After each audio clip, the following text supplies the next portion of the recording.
Utpal, who runs Sarvagram. Utpal, maybe just a quick background and then your question would be great. Thank you, Vinod. Hi, Nithin. We are Sarvagram, a rural finance, and started off about 2 years ago. Basically trying to enter with a growth capital requirement for the rural middle class households, and then seeing what more we can do to get their occupational productivity up and running. My query to you was on one point that you briefly touched, which is on underselling to employees. And if you add a few other things that you said, which is you're not a stock options heavy recruiter, or you're not out of line salary provider. And then, on one hand, you have this great, objective, but you are underselling it to them. How does all of this, come together? How do you charge up your employees if you're not really giving them the big story and pushing them under? That was my confusion. Yeah. No, I think it's a larger vision, right? I mean, that people should get charged about. If it's money that's charging up people, I think it's a short-term charge, right? As in, like I said, right, there are people today offering, like whatever money you want types, right? As in, if someone's charged up on money and you'll suddenly find an offer which is larger than what you can offer, whatever, right? As in, it's just very volatile. I think what this whole charging up the team, I think really constantly, I'm trying to always talk about what we're trying to build, for whom we are trying to build.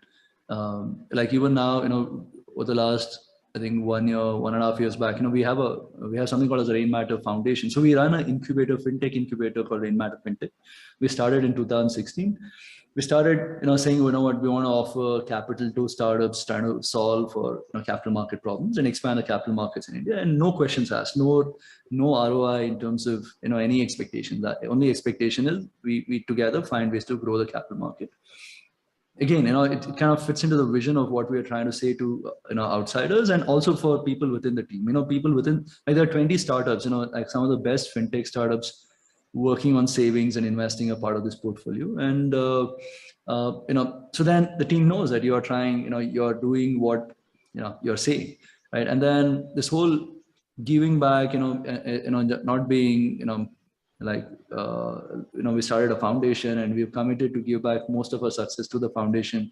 So we have a team of 15 people today on the foundation. We have, over the next 2 or 3 years, we would have given out almost $100 million to the foundation. And so, all of these things, I think, is what, gets people charged up. We've actually took a stance, as soon as COVID happened, after 2 or 3 months, we saw people getting worked up, like this chat messages that happened like 18, 20 hours a day and etc. So we killed all work chats. So all work is between 9 to 6. So you said post 6, you cannot disturb another person with a chat, right? And I mean, these things, I don't know.